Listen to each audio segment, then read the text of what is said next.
బాగుంటే మంచిదే అమ్మా, నేను అదే కోరుకుంటున్నా. కానీ ప్రేమ వివాహాలు చూసుకుంటే, కోర్టులో చూసుకుంటే ప్రేమ వివాహాలంట ఎక్కువ డైవర్స్లు అవుతున్నాయంట. అరేంజ్డ్ మ్యారేజెస్ కంటే ప్రేమ వివాహాలు ఎక్కువ డైవర్స్ అవుతున్నాయంట. చదువు చాలా చాలా చాలా ప్రాణం కంటే ఎక్కువ ప్రేమించాల్సిన చదువుని నుంచి డైవర్ట్ చేసేది ఏంటో తెలుసా? ఎవరు వస్తుంది? ఏంటో తెలుసా? లవ్. లవ్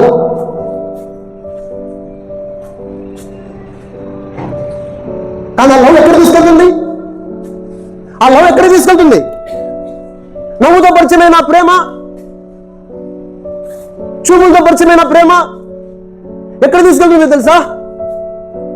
ఒక అమ్మాయిని నిన్ను గర్భిణీ చేసేటట్లుగా తీసుకెళ్తుంది, పెళ్లి కాకముందే. అది ఎక్కడ తీసుకెళ్తుంది తెలుసా? అమ్మ నాన్నకి అబద్ధం చెప్పేటట్లుగా తీసుకెళ్తుంది. అరే, క్షమించరాని పాపం ఏంటో తెలుసా? కన్న తల్లికి అబద్ధం ఆడడం క్షమించరాని పాపం అండి. కన్న తల్లి, పేగు పంచుకొని పుట్టాం, కన్న తల్లి 9 నెలలు కడుపులో ఉన్నప్పుడు నువ్వు తినకపోతే చచ్చిపోతావని, ఇష్టం లేకపోయినా నీ ఆరోగ్యం కోసం తిన్నది ఆ తల్లి. నిన్ను కడుపు నింపడానికి కన్న తల్లి పేగులో నుంచి వచ్చావమ్మా. ఆ కన్న తల్లికి అబద్ధమా? అమ్మా డ్యూటీకి కాలేజీకి వెళ్ళి వస్తున్నానమ్మా, అమ్మ ఫ్రెండ్ ఇంటికి వెళ్ళి వస్తానమ్మా. ఎంతో మంది అమ్మాయిలు ఎన్ని పూజలు చేసినా, ఎన్ని గుళ్ళకి వెళ్ళినా, ఎన్ని చర్చిలకు వెళ్ళినా, ఎన్ని వ్రతాలు చేసినా, ఎన్ని పుణ్యక్షేత్రంలో మునిగినా నువ్వు చేసిన తప్పు దేవుడు క్షమించడం. ఆ తప్పు దేవుడు క్షమించడు. ప్రాణం పోసిన తల్లికి అబద్ధమా?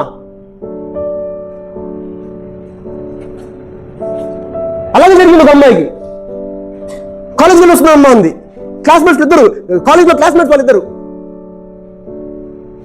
వాళ్ళ నాన్నగారు నాకు 20 years నుంచి తెలుసు, చిన్నప్పటి నుంచి. సార్ మా పాప 6th class చదువుతుంది సార్, ఇంకోసారి సార్ మా పాప 10th class రాస్తుంది సార్ ఇంకోసారి సార్ మా పాపకి నేను డాక్టర్గా నర్సుగా చూడాలనుకుంటున్నాను సార్ BSc నర్సింగ్ చేద్దాం అనుకుంటున్నాను సార్ అనేక సార్లు కలిసినప్పుడల్లా తన కూతురు గురించి చెప్పేవాడు సార్ మా పాపకి ఎలాగైనా ఇంగ్లీష్ నేర్పించాలి సార్. కలిసినప్పుడల్లా పాప గురించి చెప్పేవాడు. పాప ఇద్దరే, పాప మీద ఎక్కువ తన ప్రేమ. ఒకటి అడిగాను, సిని గారు ఏంటి పరిస్థితి, పాపకి ఎగ్జామ్ డేట్ ఎప్పుడు వచ్చింది, ఫైనల్ ఇయర్ కదా, ఎగ్జామ్ డేట్ ఎప్పుడు, ఫార్మ్ పంపిస్తా అన్నారు, అది ఇదంటే అన్నాడైనా. ఎగ్జామ్ డేట్ కాదు సార్, డాక్టర్ డేట్ ఇచ్చాడు. డాక్టర్ డేట్ ఇవ్వడం ఏంటి? మా కూతురికి 7 నెలలు బాబున్నాడు సార్. పెళ్లి ఎప్పుడు చేశారండి?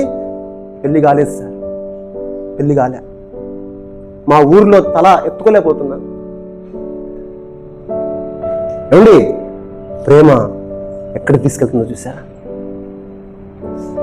అనుకుంటున్నావా నా ఫ్రెండ్ బాయ్ ఫ్రెండ్ సరదాగా చూసుకుంటాం, అప్పుడప్పుడు అలా కలుస్తాం, అప్పుడప్పుడు తిరుగుతాం అని నువ్వు అనుకుంటున్నావేమో. అనుకోకుండా అన్ని జరిగిపోతాయి.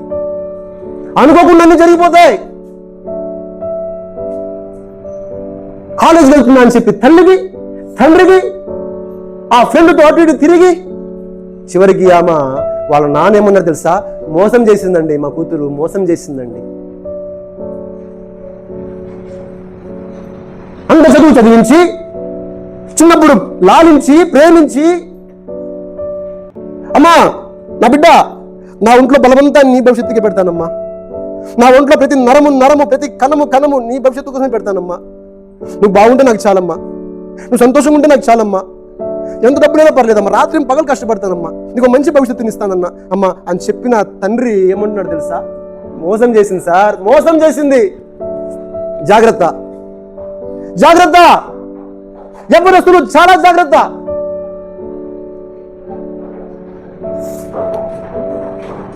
ఎక్కడ కూడా మనం రాంగ్ స్టెప్ వేయకూడదు. ఎక్కడ నా తల్లికి అబద్ధం నేను ఆడలేను, నా తల్లిదండ్రులు నేను తెలియకుండా నేను ఇది చేయలేను, కాబట్టి ఇదైనా వదులుకుంటాను, కానీ మా తల్లిదండ్రుల దగ్గర నా నమ్మకాన్ని వదులుకోలేను అని చెప్పగలవా నువ్వు?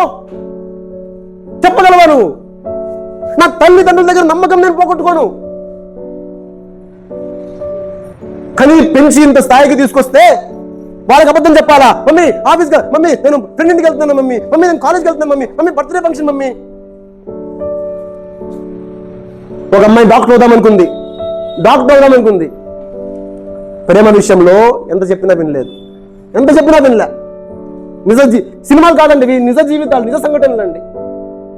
ఏమవుదాం నువ్వు? డాక్టర్ అవుతానండి అంది. అమ్మా కాలేజ్కి వెళ్ళట్లేదమ్మా, నువ్వు అబ్బాయితో తిరుగుతున్నావు, వద్దమ్మా, మంచిది కాదమ్మా, మంచిది. మీకేం తెలుసు? ఫోన్ చేస్తే ఎత్తట్లే. 4 ఏళ్ల బాబు అబార్షన్ చేశారు. ఆ అబ్బాయి వేరే అమ్మాయితో మ్యారేజ్ అయిపోయింది. ఆ అమ్మాయి డాక్టర్ అవలేకపోయింది. తెలుగుల అమ్మాయి, చాలా క్లెవర్, అవలేకపోయింది. తన భవిష్యత్తులో ఇంకా క్లారిటీ లేదు, ఇప్పటికీ లేదు క్లారిటీ. ఆ అబార్షన్ అయిన తర్వాత తన బాడీలో బ్లడ్ అంతా పోయింది. ఇప్పటికీ తను చాలా వీక్గా ఉంది. అప్పటి అందము, అప్పటి కళ నిజంగా అండి, హెల్త్ కూడా పాడైపోయింది. జాగ్రత్త.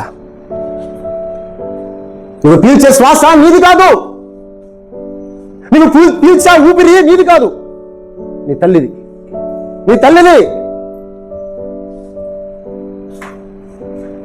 అద్దంలో చూసుకుంటున్నావే నేను చాలా అందంగా ఉన్నానని. ఆ అందం ఎక్కడ ఏర్పడింది? గర్భంలో ఏర్పడింది. గర్భంలో ఆ గర్భాన్ని నువ్వు కొడతావా? అమ్మ హృదయాన్ని నువ్వు బద్దలు కొడతావా? ఇందుకోసమే అమ్మ నువ్వు పుట్టింది, ఇందుకోసమే మనం పుట్టింది నా కడుపులో అని చెప్పించుకుంటావా? ముందే చెప్తున్నాను, ఈ విషయంలో అమ్మాయిలు జాగ్రత్తగా లేరా? నువ్వు ఎంత తెలియగలుగుతావైనా సరే, నువ్వు ఎంత సాధించాలనుకున్నా సరే, నువ్వు ఈ లైఫ్లో ఈ సిచ్యువేషన్లో ఈ పొజిషన్లో ఉన్నామని నీలో ఎన్ని టాలెంట్స్ ఉన్నా సరే అవన్నీ నీరు కారిపోతాయి జాగ్రత్తగా లేకపోతే. ఇదిగో ఈ రోజు నేను చెప్తున్నాను మీకు,